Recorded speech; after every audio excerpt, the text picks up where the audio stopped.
Okay, hello all. Good morning, rather. So I hope you all are safe and fine. Welcome to quantifiers and welcome to quiz section of quantifiers, the verbal section in particular. So I hope you did the test and hopefully you have done it correctly. Okay, but in case if there is still some kind of an issue, so this video is there to actually resolve it. Okay. So, in case if we're going to look at the verbal section of this particular quiz, so the passages I would say they were somewhat hard passages. I mean, like hard in the sense that they were difficult to comprehend. Okay, and the main idea that I've given you both the passages, one was from a philosophy and another was from something related to history. Sorry.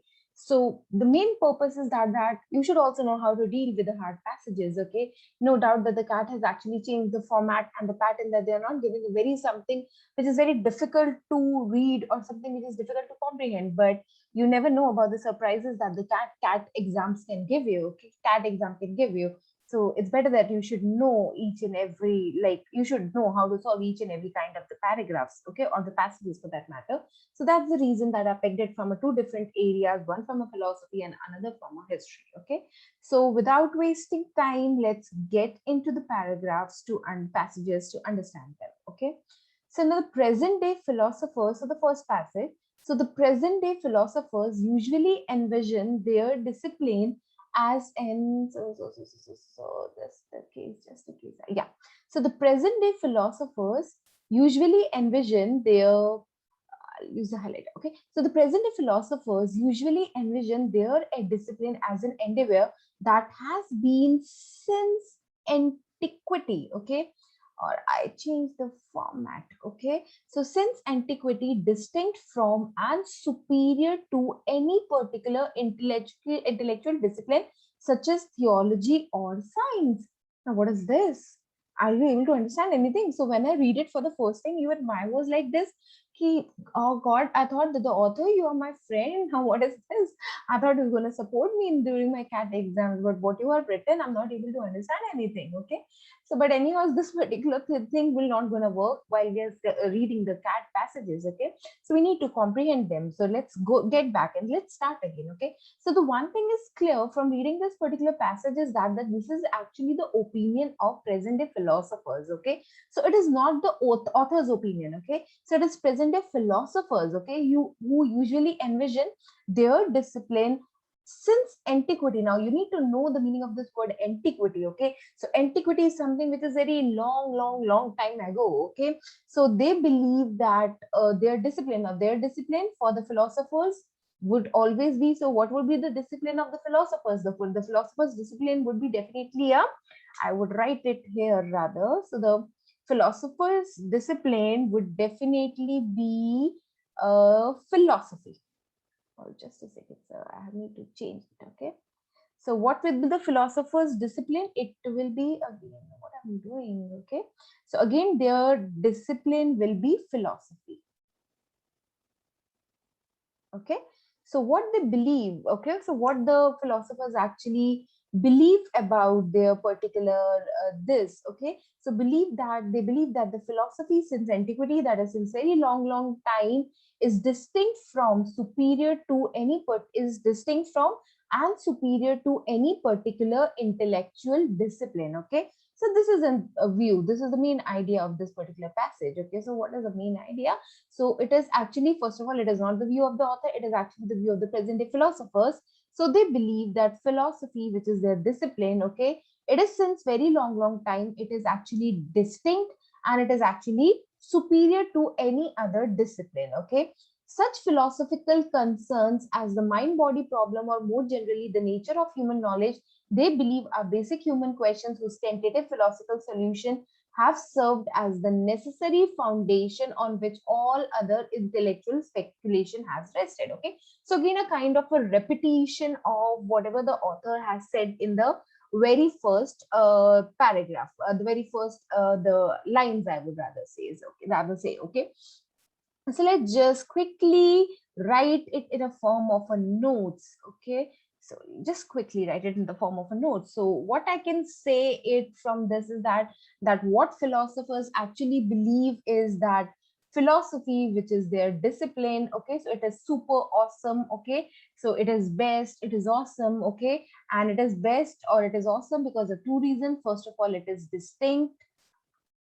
Can I say it is distinct? And the second, it is actually superior to other disciplines. Okay, and these two are happening since antiquity. Okay, so that means that these two are happening since a very, very long time ago. This is something which is not a new concept, it is happening since a very long time ago. So this is actually the, we would say, a main gist of the first paragraph. Okay, so let's get into the second paragraph. Okay, so let me just use this. Okay, so basis for this view, okay, however, lies in a serious misinterpretation of the past. Okay, see.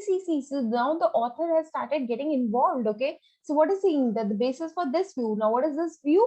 The view of the philosophers. Okay, so this view, however, lies in a serious misinterpretation of the past. So we said that we are started feeling that now the author has actually started getting involved in the passage. Okay, so the earlier was the just the philosopher's view, now this is actually the author's view. Okay, now author is saying now we know that lies in a serious misinterpretation of the fact. Now these words are telling us that the author is presenting this particular thing, that the author is rather giving a negative evaluation about the present day philosopher's view. So what he's saying that the present day philosopher's view is incorrect. Okay, so let's see what is the issue with this discipline. Okay, and what is the author's opinion about it. Okay, so the basis for this view, however, lies in a serious misinterpretation of the past, a projection of modern concerns onto past events, the idea of an autonomous discipline called philosophy, distinct from and sitting in judgment. So now let's see, distinct from, he's again giving, the author is giving the view, what is his view about the distinct from,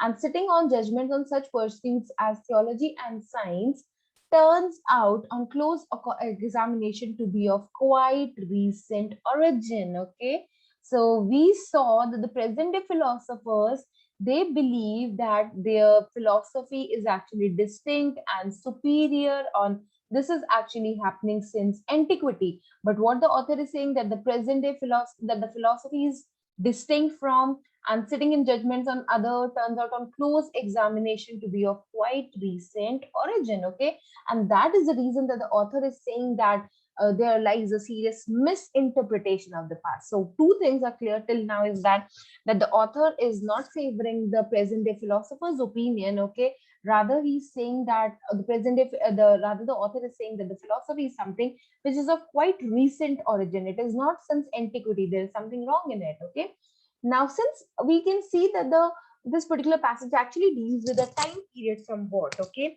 so it is really important. Okay, so to keep this kinds of dates into consideration. Okay, so the dates are important.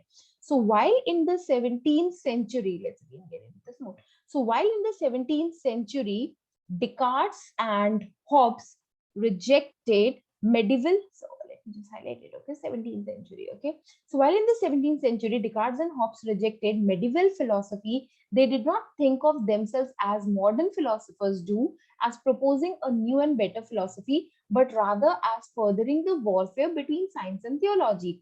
They were fighting, albeit discreetly, to open the intellectual world to the new science and to liberate intellectual life from ecclesiastical philosophy, and envision their work as contributing to the growth not of philosophy but of research in mathematics and physics.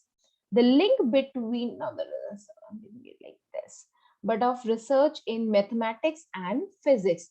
This link between philosophical interest and scientific practice persisted until the 19th century. Now we got one more time period. Okay, when decline in ecclesiastical power over scholarship and changes in the nature of science provoked the final separation from both. Okay, so can you see now what is the author trying to say here? Okay, so the author is trying to say that it is only in the 19th century. Okay, rather it is only in the 19th century that the final separation of philosophy actually happens. Okay, so it is not in the 17th century. Okay, so till the 17th century, the Descartes or the Hobbes, which are the medieval philosophers at that point of a time. Okay, so they were actually getting into the warfare between science and theology. So they were not like considering as working towards the growth of a philosophy, but they were more interested in the research in mathematics and physics. Okay, so it is only in the 19th century that the final separation of the philosophy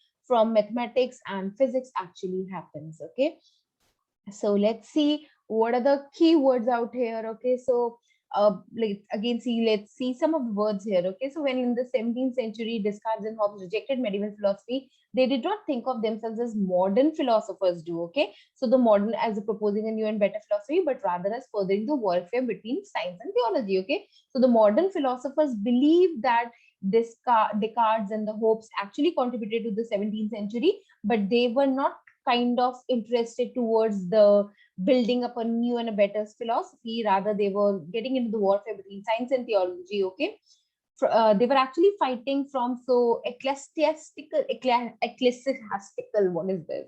Ecclesiastical philosophy. Okay, now this ecclesiastical philosophy is something related to Christianity. Okay, so they were actually working on getting the philosophy different from the Christianity philosophy. Okay, and it was actually in the 19th century that the final separation of philosophy happens. Okay, so they were so we can say that the earlier philosophers were focused more on a research in mathematics and physics. Okay, so again, what we can say is that let's say in case if I have to write the keyword or the gist of the passage, so I can say that I know about the author's opinion here. So the author is saying that the philosophy is not something which is since antiquity, it is something which is of a recent origin. Okay, so this is the one key here. And to justify this, he has actually given us some examples. Like in the 17th century, the philosophers more involved towards the research in mathematics and physics rather than creating the philosophy as a unique or the altogether a different subject, and philosophy as a new this particular thing as a new or the a new course or a new, let's say, I would say, what are the word I can use, as a new discipline. Okay, it actually happens in the 19th century. Okay, so again, the main point here is the author's opinion that the philosophy is not of a recent origin as being proposed by the present day philosophers. And to justify this particular claim, he's saying that this happens in the 19th century and but not in the 17th century as which is being thought by the present day philosophers. Okay, so I hope you are there with me till this thing. Okay, so let's get into the last paragraph of the passage before we move on to the questions. Okay, so the demarcation of philosophy from science was facilitated. Let me just take the highlighter. The demarcation of philosophy from science was facilitated by the development in the early 19th century. Now again, the same line, okay, the same line. It is a kind of a repetition of the above line, okay, that the scientific practice persisted until the 19th century. It's kind of a repetition, okay. Now, where I was lost, okay. Yeah. So the demarcation of philosophy from science was facilitated by the development in the early 19th century of a new notion that philosophy's core interest should be epistemology. Okay, so now they say that the philosophy as a discipline actually appears in the 19th century because of their interest in the epistemology. Now, what is this epistemology? It is actually, you could say, it's a part of philosophy that actually deals with the knowledge. Okay, so generally, in case, just to give you a little bit gyan, okay, so the philosophy has got a 5 areas. One is the metaphysics, second is the epistemology, third is the logics, fourth is the aesthetics, and the fifth is in ethics. Okay, so they say that the philosophies actually get into the shape, okay, because of their core interest in epistemology. Okay, the general explanation of what it means to know something, that is actually the study of knowledge. Okay, modern philosophers now trace that notion back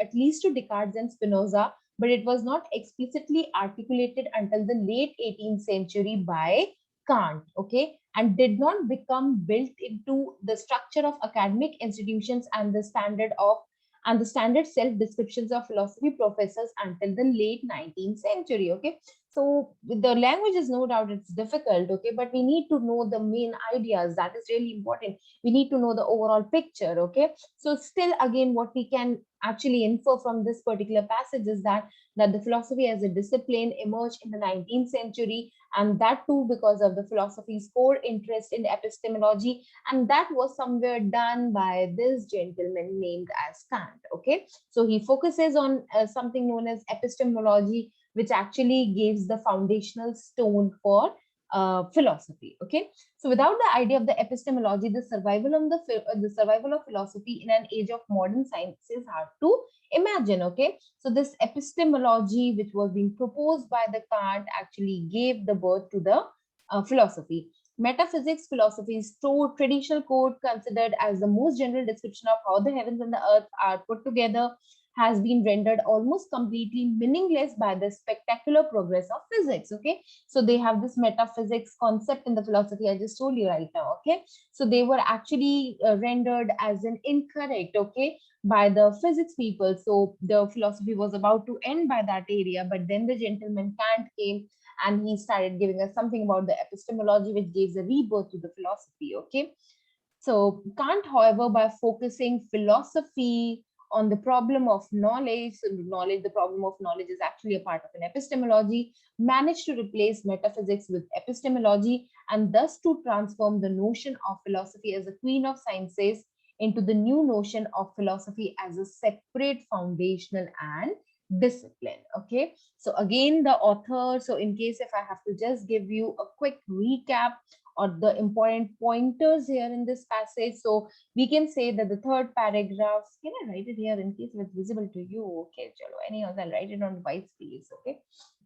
So what is the third paragraph actually talks about? Again, it is actually giving the justification to the author's point that the philosophy is not something which is of antiquity, but it is something which is of a recent origin. Okay, so he's saying that the philosophy actually emerged as a recent as a separate discipline, okay, by this gentleman Kant, okay, which actually moved from metaphysics concept to the epistemology, and this epistemology has actually given new notion of philosophy as a separate and a foundational discipline. Okay, so in case if I have to just quickly recap of whatever we have read so far, so we can conclude that there are one view is presented, okay, and that view is of the present day philosophers. So the present day philosophers believe that their discipline, that is philosophy, okay, it is superior, okay, and it is distinct from other disciplines.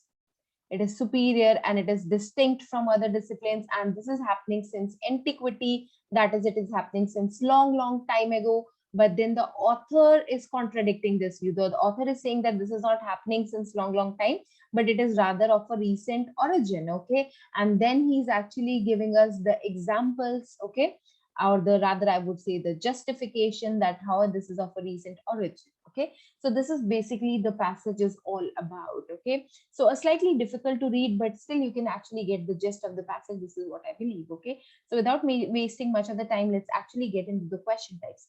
So which of the following best expresses the author's main point? Okay, so now remember this question is related to the author's main point. Okay, so what is the author's main point? It's very clear. I just summarize the author's main point. Okay, so he's saying he's against the, let's say he's against the present day, okay, so he's against the present day philosophers. He's saying that this is not something since antiquity, but the philosophy is actually something which is of a recent origin.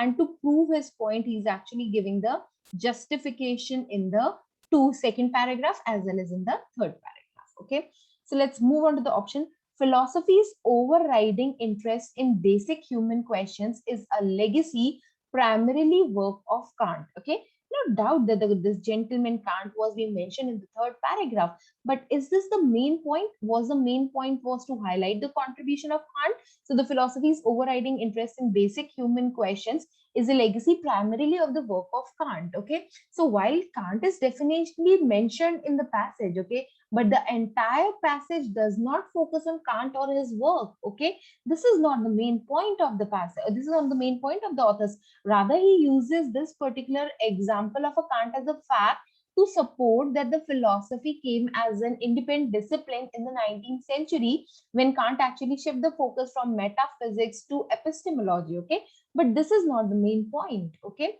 now philosophy was deeply involved in the 17th century warfare between science and religion. So now the theology was mentioned. No, see. the warfare between science and theology when in the 17th century. But again, the question is it a main idea? Okay, this is again a kind of a fact which is true according to the passage, okay, but it is not actually the main idea. So the main idea of the paragraph or the author is not that the philosophy to get into a warfare between science and religion. It is just mentioned in the second paragraph, okay, just to support the authors or just to give the author's justification, just to give the justifications to the author's point of view.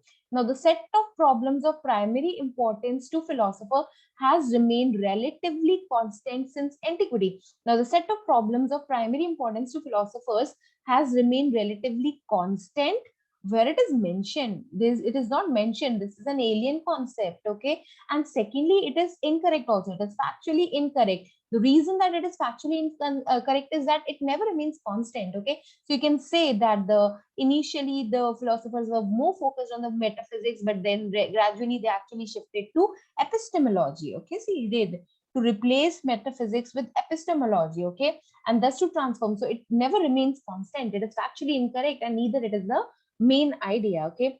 Now, the status of philosophy as an independent intellectual pursuit is a relative recent development, and D is actually the correct answer, okay. So I'll mark it here. D is the correct answer. This is actually the author's main point, okay. Since the very beginning, he's saying that it is actually a serious misinterpretation of the past, and then and on close examination to be of quite recent origin, okay. So this is the status of philosophy as a now independent intellectual, this in here, and thus to transform the notion of philosophy as a separate and a functional discipline. And it happens, actually it is mentioned somewhere, when Kant put it together, okay, that is the demarcation was facilitated, the demarcation of philosophy from science was facilitated by the development in the early 19th century, okay. So he's saying this thing, this is actually the main idea. In case if you would have listened to the summary of the passage, okay, you would come to know that this is absolutely correct. Now, the role of philosophy in guiding intellectual speculation has gradually been usurped by science, okay. Now, usurp is actually, let's understand this word, where you take a particular position by either by using power or something which is done illegally, okay. So this concept was again not mentioned, okay. In guiding intellectual has gradually been usurped by science. So this intellectual speculation was mentioned here. This is factually, again, this is factually incorrect, okay.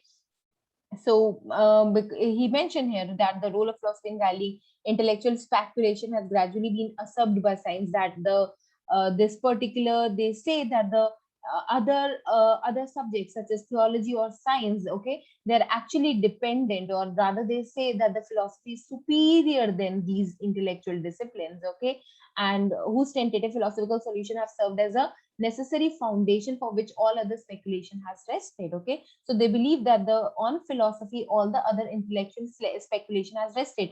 They don't believe that this is being usurped by science, okay. So it is somewhat factually incorrect, and nor it is the main point, okay. So the question is asking you the main point, and the main point is actually highlighted in the option number D, which is actually correct answer. So I hope you got an idea about this particular question. So let's get into the second question. So the author suggests that Descartes' support for the new science of the 17th century can be characterized as. So we know that this Descartes was mentioned actually in the second paragraph. Okay, so it's the answer actually lies in the second paragraph. But let's read the question carefully. So the author suggests that Descartes' support for the new science of the 17th century can be characterized as. Now, can we see the options? It looks like kind of a tone-based question, okay? Now, the authors, what is the author's tone towards the Descartes, okay? So, what is the tone of the authors towards Descartes? So, is he presented the Descartes in a very, let's say, negative manner? In a very angry manner? No, okay? Did he like was super duper impressed with this Descartes? He was neither super duper impressed. He just gave it in a very, let's say, a pragmatic manner. He just present the Descartes in a practical manner. So let's just look at the options. Hypocritical, inconsistent, opportunistic, fleeting, cautious, pragmatic, okay. So all these are super negative words, okay. So hypocritical is a negative word, inconsistent, negative word, opportunistic. Now the person who is an opportunistic is actually a kind of a person who looks for an opportunity, who does not go with the values and all that, okay. fleeting is just for a very short period of a time. Okay, so all these words are a negative words, and we know that the author has not presented the Descartes in a negative manner. Okay, so the correct answer to this question is option number E, strong but prudent. Okay, now this daring and opportunistic seems to be a very close by option. Okay, but then see, pragmatic, the pragmatic part was correct. It was an impressive word. But then again, the problem is with the hypocritical. Okay, cautious is a careful and inconsistent, again negative. Okay, now daring and opportunistic. Now opportunistic is a negative word. First of all, the reason that we could eliminate this thing.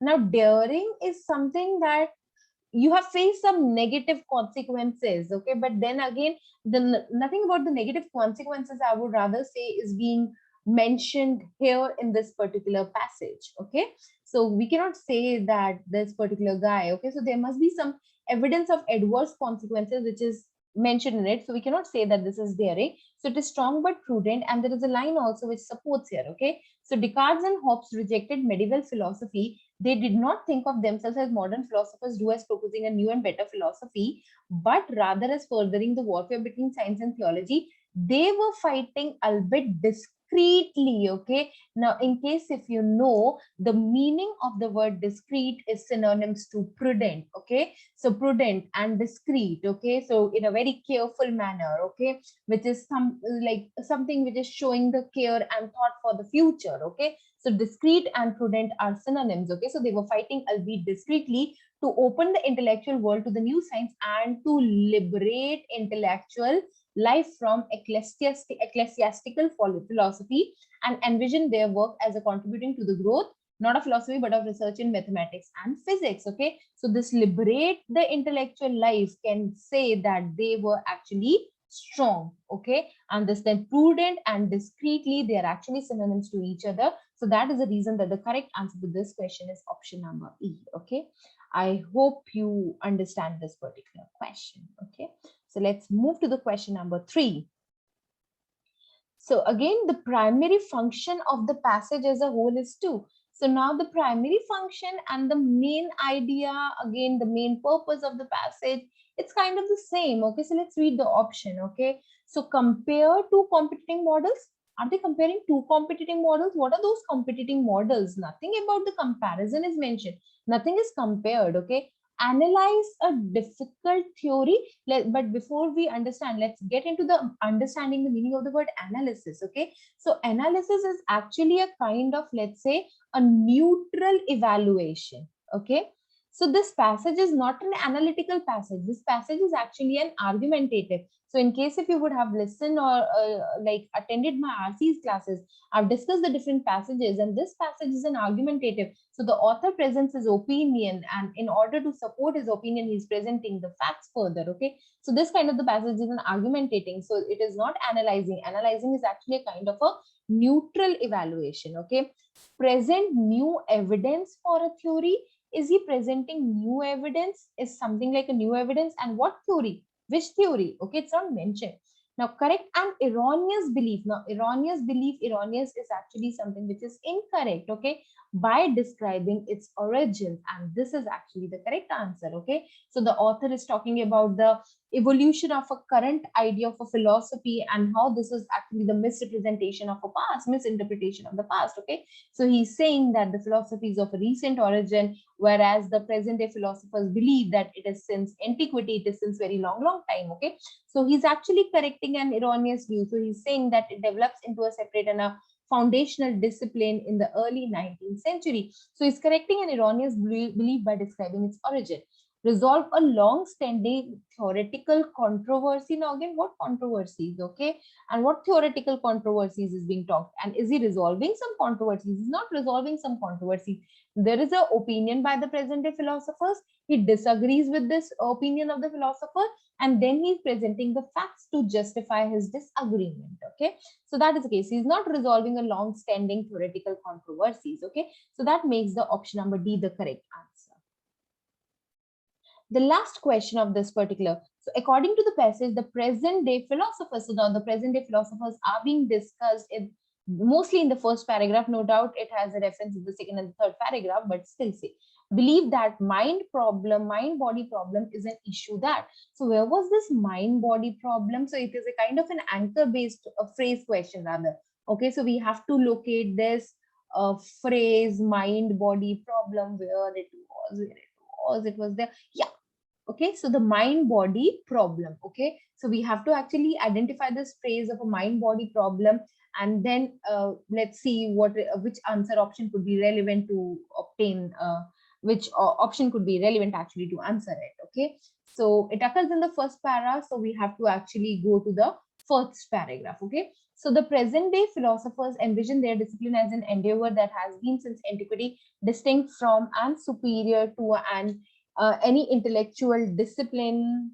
Where I'm lost. Okay, so to any intellectual discipline such as theology or science, such philosophical concerns as the mind body problem, or more generally the nature of human knowledge, they believe are basic human questions whose tentative philosophical solution has served as the necessary foundation on which all other speculation has rested. Okay, so what they believe, they use this mind body problem as an example of a basic let's say human questions. Okay, and whose solutions, so basic human questions are related to the mind body problem, and whose solution has actually served as a foundation for the other intellectual speculation. Okay, so let's see, according to the passage, the present day philosophers believe that the mind body is a problem is an issue that has implication primarily for philosophers.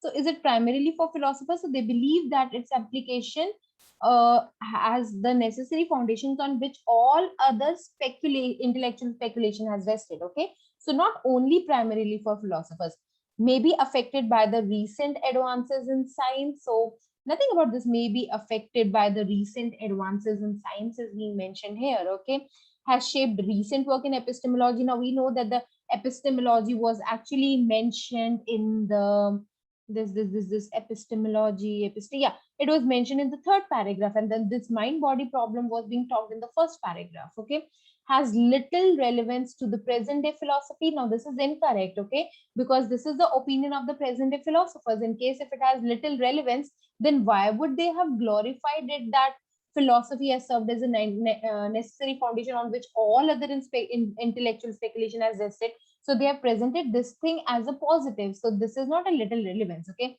and has served as a basis for intellectual speculation since equity and antiquity. This is actually the correct answer. Okay, so I'll just clear the drawings and then I'll just get back to this. Okay, so it is present day philosophers since antiquity. So such philosophical concerns as the mind body problem, or more generally the nature of human knowledge, they believe are basic human questions whose tentative philosophical solution have served as a necessary foundation on which all other intellectual speculation has rested. Okay, so has served as a basis for intellectual speculation since antiquity is actually the correct answer. Okay, so by this we have done with the questions of the passage 1.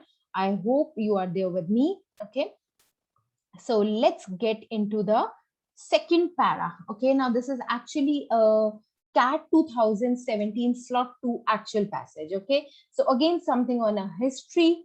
I would read the, yeah, again I would say it as a kind of a historical passage. Okay, now let's read the passage. Okay, so despite their fierce reputation, there should be a comma here. Okay, Vikings may not have always been the plunderers and pillagers popular culture imagines them to be. In fact, they got their start trading in northern European markets, researches suggest. Okay, so in the very first paragraph. Okay, so let me change the color font. Okay, so what we can see, where is the cursor? I get lost in the cursor many times. Okay, so in the very first paragraph only, we can see that the author's, again, where I've lost with the cursor. Okay, so we can say that the author's opinion is being mentioned in the very first paragraph. Okay, so what is he's saying that, let's say, the topic in the for discussion is Vikings. Okay, so what he believed that there is some kind of a popular culture belief. Okay, so the popular culture belief that Vikings are plunderers and pillagers. Okay, So they believe that the Vikings are plunderers, they are pillagers, okay? And what they believe, this always is really important here, this extreme word, okay? So the popular culture believes that the Vikings are always plunderers and pillagers, okay? So, but what is the author's opinion? The author is saying that the perception of Vikings as, let's say, uh, plunderers or the pillagers always is actually incorrect, okay? So he says that Vikings may not have always been the plunderers and pillagers. In fact, they got their start trading in northern European markets. So he's talking something about that they are not plunderers and pillagers, but they actually have started, they are traders also, okay? And some researchers are suggesting this, okay? So in case if I'm just going to make a rough idea about what the coming passages would be, so the coming passages would be have to do or to explain this particular author's support or to give the justification that why Vikings may not have always been the plunderers and pillagers according to the popular culture, and something about the research, okay? So maybe something about this is just my guessing about it, okay? But from this first paragraph, it is clear that the topic for the consideration is the Vikings, and the author's opinion is that they are not always the pillagers and the plunderers as it is being assumed by the popular culture, okay? And then the author is talking about some kind of research. So let's see what the second passage has to us. So combs carved from animal antlers as well as comb manufacturing waste and raw antler material has turned up at 3 archaeological sites in Denmark, including a medieval marketplace in the city of Ribe. A team of researchers, so something about researchers, okay, from Denmark and the UK hope to identify the species of animals to which the antlers once belonged by analyzing collagen proteins in the samples and comparing them across the animal kingdom. Laura Gagel reports for Life Science. So we can say that till now the author has mentioned about some kind of a research, and the research is on a combs which is called carved from animal antlers, okay? Now, somewhat surprisingly, molecular analysis of the artifacts revealed that some combs and other material have been carved from reindeer antlers, okay? So now the combs is being manufactured from reindeer antlers. Given that reindeers don't live in Denmark, the research poses that it arrived on a Viking ships from Norway. Now, this is really important, okay? So why are you getting enough of an idea, okay? So the author says that this particular thing that they go for starting trade in the North European markets, okay? And now they are saying that this comb which were actually carved from reindeer antlers, okay, they were actually came, okay, since they don't reindeer don't live in Denmark, the researchers poses that it arrived on Viking ships from Norway, okay? So one thing is clear that we know that the Vikings are from Norway and they bring to the Denmark the reindeer antlers, okay? The reindeers are not the antlers, but the comb which is made up of reindeer antlers, okay? What's the part after on antler is the form of a decorative combs. Now, antler craftsmanship in the form of a decorative combs was part of a Viking culture. Such combs served as the symbols of good health. Gagel writes, okay, the fact that the animals shed their antlers are also made them easy to collect from the large heads that inhabited Norway, okay? So we can, whatever we can actually infer, so this is a good, there's a space here, okay? So I can write, okay? So what we can see that the author is saying that the Vikings are not always they do not have this negative image always. They're not always the plunderers and the pillagers, okay? They came to the European markets for trade, okay? Now to support this, okay? So we can see now to support his particular thing, okay? The author has given us, let's say, a kind of, just a second, okay? So to support this particular thing, the author has given us that in the Denmark or in the European countries, okay, we found combs which are made of reindeer antlers, and since reindeer antlers is not a part of a Denmark, okay, so the Norway or the Vikings who are from Norway, actually, they bring the combs to Denmark, okay? So it is somewhat giving us the hint that they actually came for the trade purpose, okay? This is what we can infer from this passage, okay? So since the artifacts were found in marketplace areas at each sides, okay, now again, they came from a Viking ships from Norway, and the another important thing is, since the artifacts are found in marketplace areas as each sides, it's more likely that the Norsemen, now the Norsemen is actually used for the Norway, Okay, Norseman is a technology which is used for the people of Norway, okay, came to trade rather than pillage. So the author is reinforcing, okay, so he's reinforcing, okay, that is to start trading, okay, so they don't come from for pillage, okay, rather they come for the trade, okay. So most of the artifacts also date to the 780s, but some are as old as 725. That predates the beginnings of the Viking raids on Great Britain by about 70 years. Okay, so traditionally, the so-called Viking Age began with these raids in 793 and ended up with Norman conquest of Great Britain in 1066. Okay, so there is some time here. Let's mention what the author means to say here. Okay, so he's mentioning about 3-4 times. So he's saying 780s, and then he's saying 725, then he's saying 793, and then he's saying 1066. Okay, so he's saying most of the artifacts also date to the 780s, but some are as old as 725. Okay, so the architects which are found in marketplace date back to the area of 725 to 780. So can we say that the Vikings actually came for trade in the area between 725 to 780? But the raids, okay, raids actually begin in the area of 793 to 1066. Okay, so from 1933 to 1066, there was raid, but from a period of a 725 to 780, there was actually a trade. Okay, so that is the reason that predates the beginning of. Okay, so the trade actually predates the beginnings of Viking raids on Great Britain. Okay, archaeologists have suspected that the Vikings had experience with long maritime voyages might have preceded their raiding dates. The same thing. Okay, beyond Norway, these forms would have been a popular industry in Scandinavia as well. It is possible that the Etler forms represent a large trade network where the Norsemen supplied raw material to craftsmen in Denmark and elsewhere. Okay, so it was also found in the Scandinavia. So maybe it could be the reason that the Norway people supplied the raw material to the Scandinavia also and to the craftsmen in Denmark also. Okay, so just in a one way, in case if I have to summarize this particular passage, okay, so I would say, let's say that the topic is about the Vikings, okay, and where is the cursor again? Okay, so the passage is about the Vikings, okay, and there is a negative view about them, that they are the plunderers, they are the pillagers, but the author says that this is not always the case.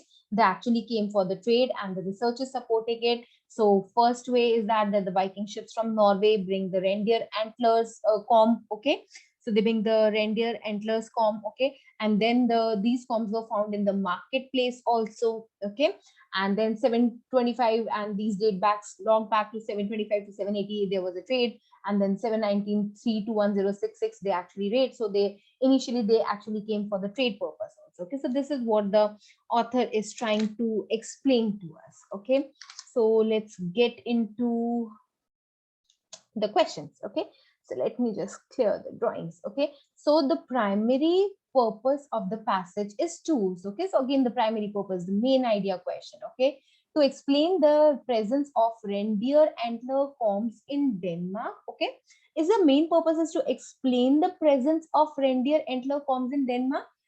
This is actually he is giving. Okay, see the we in case if I would know that, I've already told you, okay, that the primary purpose of the passage sorry, that the primary purpose of the passage actually lies in the first paragraph, where he's saying that the Vikings may not have always been the plunderers and pillagers according to the popular culture, but they got their start trading in the North European. So they actually start trading initially, okay, and later on they actually raid, okay, so predates and all that. Okay, so this is actually the primary purpose, to explain the presence of reindeer antlers forms in Denmark. This is factually, again, this is factually, sorry, again, this option is a factually correct, okay, but it is not actually supporting the main idea. Okay, this is a fact given to actually rather I would say it is a fact given to support the main idea, but this is not the primary purpose. To contradict the widely accepted beginning date for the Viking age in Britain and propose an alternate one. Is it contradicting some dates? He's mentioning the dates. Okay, he's saying that it is 780 and then 725. He's not contradicting dates and then giving and proposing an alternate one. Okay, so random, it is again like I would say the contradiction part is incorrect. To challenge the popular perception, now this is good word, this is good word, okay, To challenge the popular, again, the popular perception could be said to as the popular culture imagines, okay? So it's challenging that, okay, of Vikings as raiders by using evidence that suggests their early trade relations with Europe. And this is absolutely the correct answer, okay? See, to challenge the popular perception of Vikings as raiders. So what is the popular perception according to the popular culture? They imagine that the Vikings are always the plunderers and they are the pillagers, okay? But what the author is saying, the author is saying that they may not have always been, okay? So the author is somewhat challenging the popular perception of Vikings as raiders and using evidence that suggests their early trade relationships with European markets, okay? So we can say Denmark, okay? And then there was a mention of Scandinavian, no? Scandinavian was mentioned somewhere, okay? Scandinavian, okay? And again, Denmark, okay? So it again talks about, okay, Great Britain, okay? So again, like say to, by using evidence that suggests their early trade relations with Europe. And what are those evidence? The one is the Viking ships from Norway, the presence of combs carved from animal antlers in Denmark, okay? And then they were found in marketplace areas, and the Norsemen supplied raw materials to craftsmen in Denmark and elsewhere, okay? So this suggests, okay, that to challenge the popular perceptions of Viking as raiders by using evidence that suggests their early trade relations with Europe, okay? To argue that despite being violent pillagers, now see, I'll just clear this option is absolutely brilliant option, okay?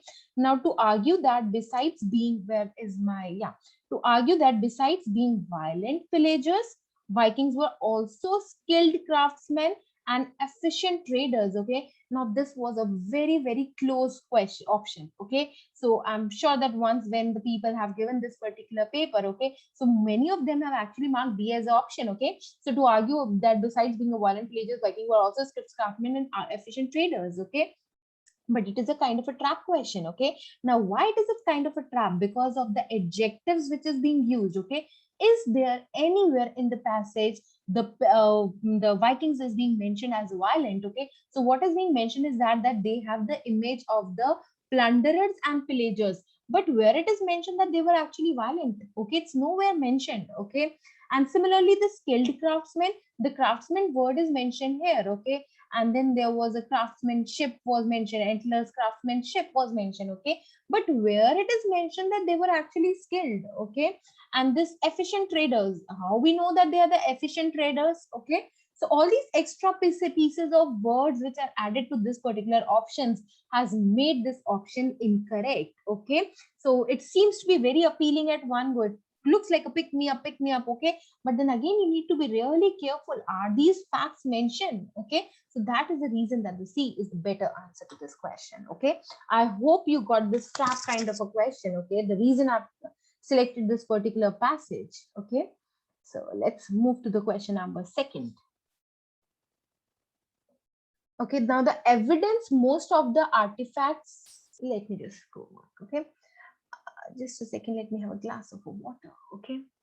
So yeah, the evidence, most of the artifacts also date to the 780s, but some are as old as 725 has been used in the passage to argue that. Now we know that it's the third passage that we talked about. So in case if you remember, while I was giving you the summary of this passage, I draw this particular table, okay? So there is this 725, and then there is a 780 period, and then there is a 793 period, and then there is a 1066 period. So we know that traditionally, the so-called Viking Age began with these raids in 1793 and ended with the Norman conquest of Great Britain in 1066. So we know that during the 793 and 106, what was going on is the raid, okay? Now, most of the artifacts also date to the 780s, but some are as old as 725, okay? And this is the question that predates the beginning of Viking raids. Now, what is predates, okay? That actually precedes, okay? Or Great Britain's by about 70 years. Okay, so archaeologists have suspected that the Vikings had experienced long maritime voyages might have preceded their raiding dates. Okay, so we can know that in 725 to 780 they actually came for trade, and from a period of a 793 to 106 they actually came for raid. Okay, so how rhyming it sounds like. Okay, so that is the case. So refer to the, again, let's read the options. So the beginning dates of the Viking age should be changed from 793 to 725. So is the author talking about the beginning dates of Viking age to say, he's saying that he's believing, okay, that the most of the artifacts also date, okay, and the same are as old as 725. He's not saying that it should be changed or something. It is an alien concept. The Viking raids started as early as 725. Now this is incorrect. The raids does not start as early as 725, okay. The raid actually happens. Now these raids actually happen between a period of 793 to 106. What was happening from a period of 725 to 780 was actually the trade. So the raid word has actually make it incorrect. It's actually incorrect, okay. Now, some of the antler artifacts found in Denmark and Great Britain could have come from Scandinavia. Okay. Now, the Scandinavian was mentioned here. Okay. So, the author has mentioned that beyond Norway, these forms would have been a popular industry in Scandinavia as well. Okay. But it is nowhere mentioned that these antler artifacts found in the Denmark or the Great Britain could have come from Scandinavia. Okay. Yeah, there is a possibility it could have come. Okay, but nothing about that is for with certainty is being mentioned in the passage, and moreover it is not related to the question. Okay, so it is not I mean, like, it is not related to the question. Okay, so it is saying like there is a Denmark and then the Vikings are bringing this antler and then this artifacts are coming from some other place, but this is not the reason that he has given this dates of 725 to 780s. Okay, so now the Vikings trade relations with Europe predates the Viking raids. This is actually the main agenda. Okay, so it actually predates. Okay, so it actually predates. So the trade happened from 725 to 780, 793 to 106. It was actually raids. So it actually predates. Okay, so I hope this is clear. Okay, now the last question for the day. So all of the following hold true for Vikings except. Okay, now we need to see it that all of the following hold true for Vikings except. Okay, so now this except question, it can be from anywhere in the passage. Okay, so the only solution to do these kinds of all the following hold true for the Vikings question is to actually go by option and then identify the option in the particular paragraph in the sent a particular paragraph in the passage and then see whether it is correct or not. Okay, so all of the following hold true for Vikings except that means that you need to find the options which is actually false. Okay, so Vikings bought reindeer from Norway to Denmark for trade purposes. Okay, is there any problem with this particular option? Okay, what did they bring? Did they brought reindeer? Was it mentioned anywhere? Okay, see how this is actually the correct answer. Okay, so did they bought reindeer? See, now in the case of a time crunch, okay, in the case of a time pressure and in the case of an exam pressure, you would say that this is absolutely correct. Okay, but is it correct? Did they bought a reindeer? What they bought was an animal antlers. What they bought was a reindeer antlers. So now let's understand what is this antlers. Okay, so I would say I'll try and draw. Okay, I mean, like, a very poor drawing. Okay, so this is a reindeer. Okay, and then it has got these kinds of horns. Okay, so these are actually known as antlers. So they actually bring the antlers. Okay, they didn't brought the entire reindeer, they brought the antlers. Okay, the horns part. Okay, so the corns carved from a man, blah blah blah. I hope that visit to which antlers belong. So somewhat surprisingly, molecular analysis of the artifacts revealed that some forms and other molecules has been carved from reindeer antlers. Given that reindeer don't live in Denmark, the research poses that it arrives on Viking shapes from Norway. Okay, after craftsmanship in the form of a decorative comms was a part of a Viking culture. Okay, now since these artifacts were found, okay, so yeah, it's the animal antlers. Okay, nothing about the antlers is mentioned. Okay, but this is incorrect. Okay, or suppose in case if we believe also that they brought reindeer from Norway. Okay, which is not the case, we're not sure, this is uncertain. Okay, what is more sure is that they actually brought the reindeer antlers. Okay, now let's see the other options in case if there is any close by option, will again come to this, but this is absolutely incorrect. Okay, now before becoming the raiders of the northern Europeans, Vikings has trade relations with European nations. Now this is directly given. Okay, most of the artifacts also date to the 720, but as same as this, that predates the beginnings of Viking raids. Okay, So predates. Okay, again the previous question we discussed the same thing, so this is absolutely correct. Now, after antler combs regarded by the Vikings as a symbol of good health were the part of a Viking culture. Now there's a direct line. Such combs served as a symbol of good health. Okay, and these combs were a part of a Viking culture. So this is absolutely correct. Okay, Vikings once upon a time has trade relations with Denmark and Scandinavia. Okay, now this is again mentioned in the last paragraph. So we can say, okay, that beyond Norway, this comms would have been a popular industry in Scandinavia, and it's possible that Entler comms represent a large trade network supplied, Denmark and craftsmen. So this is also correct that Vikings once upon a time has a trade relations with Norway and Scandinavia. Okay, so Vikings bought reindeer from Norway. Nowhere it is clear in the passage that they bought the reindeer. What we can infer from the passage is that they brought the reindeer antlers, okay, out of which the combs were being carved. Okay, so see, any question, any particular option to be false, okay, either it has to be factually incorrect or it has to be uncertain. That is, there's no surety. We are not sure whether this is present or not. Okay, so by that particular option, we can say that the option number A is actually the correct answer. Okay, so by this we are done with the class on a quiz. Okay, so I hope you understand the concept, but in case of any doubts still exist, you can always contact with us, and hope you are able to perform better with time. Okay, and hope you guys are practicing. Okay, so all the best. Thank you guys.